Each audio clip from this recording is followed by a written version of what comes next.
is just fantastic. Captain's Log, Subdates 21027.2. We've made a new recreation room for the inmates within the Halls of Injustice's ISO cubes, using a tin of polish, some wood filler, and a ball of elastic bands. We have dubbed it the Sticky Punishment Tunnel. Welcome everyone to the Halls of Injustice. Today we have inmates number 048, a 47-year-old man from Woking, Surrey, now residing within the M block of the ISO cubes. His name is Philip Tarver, a unemployed scrounging bum who lived at home with his parents for all of his life. It sounds like, by the way, I'm being a bit harsh on him, doesn't it? No, I'm not. I'm being quite kind, actually. You see, he hasn't worked since 2017, and the night before the crime he committed, he got his dad, his 84-year-old father, to give him money to go buy vodka and beer so he can get utterly wrecked up in his room. See, Philip Tarver, at the age of 47, lived with his mother and father, aged 86 and 84, Angela and Colin Tarver, his entire life. Had no children, no relationships, had a sister and a brother. Sadly, the sister passed away. The brother is in fact the one that called him a scrounger, and in a almost cliché sense, because he lived at home with his mum and dad, he was known for using things like cocaine and cannabis. So he was a wreckhead. Oh, he was also a transvestite.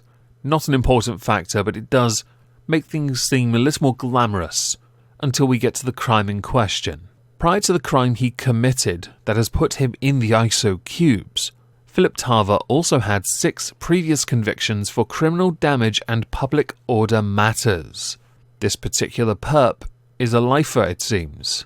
Philip Tarver had dreamt of becoming a successful songwriter and did upload some of his content to social media platforms, but sadly had no success.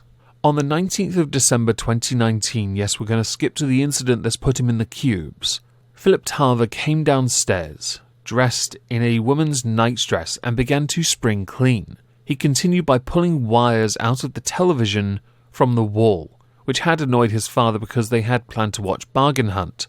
His father, Colin Tarver, shouted at him, which led to Philip Tarver storming off into the kitchen, where his mother was having a cup of tea. After Colin Tarver was successful in plugging the television back in, he heard a scream from the kitchen where his wife had been. He then ran into the room and found his wife lying on her back. Moments later, brandishing a blood-stained ornamental sword, shouted, "I'm going to kill you." He and his father then struggled. The father was successful in removing the sword from him, but did run from the house so as to call the police. And just to go back on what Philip Tarver did, he ran the sword through his mother's heart. When Philip Tarver was alone with his mother's dead body, he then decided to cut off her head and remove one of her fingers. And the next part of his genius plan was to hide them in super secret places where no one could ever find them. So he placed her finger in the kettle and boiled it, and then placed his mother's head in an Angry Birds box and put that next to the turkey Twizzlers in the freezer. Not long after, the police turned up, and Philip Tarver, realizing there was no way out, he left the property in his negligee, armed with a Union Jack flag, and confessed to the police officers loud and proud, "I surrender. I am sorry for killing her. Fucking hell. I must repent for my sins." With all of this as one big picture, it seems like an almost open and shut case, doesn't it? But Philip Tarver wasn't done. He may have been a bum, a dosser, a scrounger, a lout who took everything from his family, sat up all night, played video games, did recreational drugs and drank himself into a coma, and also had no friends, obviously, while dressed, no doubt, in one of his very alluring outfits. But Philip Tarver decided, after being mentally assessed by a psychiatrist who determined he was mentally fit, to say his father committed the act. Let's just ignore the injuries his father sustained while tussling with you, the fact that you confessed to it outside of the property. It was in fact an 84-year-old man that ran a sword through an 86-year-old woman, decapitated her, and removed one of her fingers placing one in a kettle and the other in a box in a freezer. Understandably, after a very short trial, coronavirus no doubt kept this one back a while. It is in fact why it took so long for it to come to light. Philip Tarver was found guilty of murder. Judge Anne Mollymod, when sentencing, said, "He has spoken of the additional suffering," Philip's father that is, "this has caused him, saying in the course of the trial every aspect of his life and home has been laid bare for all to see. What has been shown is a man of great courage and dignity. You left school at the age of 16, you went on to college. You had various jobs being a delivery driver. You have not worked since 2017. You were never married. You lived with your parents nearly all your life. Your mother bought you a car. Your father paid the running costs. You watched TV, played computer games and drank alcohol. You did not go to bed until 5 a.m. and sometimes not until 8 a.m. when your father was getting up.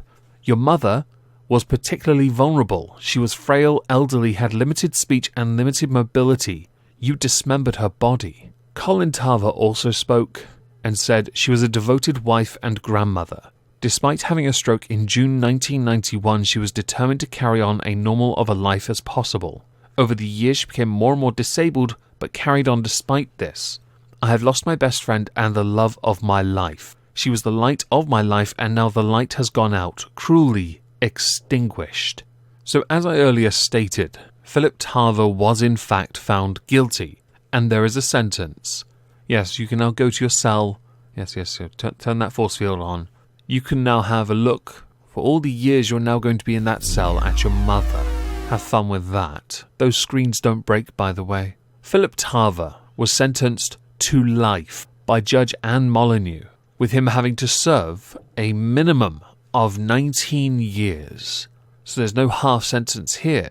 He will be at least 66 years old before he is considered eligible for parole. My view, by the way, and this is a very popular one, unless you're into the whole death penalty, we don't do those here sadly, my view is life, without the possibility of parole, and you will exist solely on Nutriloaves, and your cell will be very, very small, so a bit smaller than the one you're currently in. We're feeling a little generous at the moment. Don't worry, we're going to put some plexiglass up so you don't infect your cellmate with Corona-chan or a computer virus. I know many people watch this and think that we at the IsoCubes are inhumane because we just collect people, like Ash Ketchum does Pokemon and a sperm bank does, well, sperm. But that's not the case. We just like to know where you all are. And if you're all in the IsoCubes, then we definitely know where you are. We are Big Brother, yo, and you're all fucked. As we're done here, I'd love to know what you think about Philip Tarver. What do you think of the sentence? Do you think it is right? Please do let me know in the comments down below. As a final thing, I'm going to be streaming on Twitch tonight. Link in the description. Have a fantastic day, and thank you all for listening.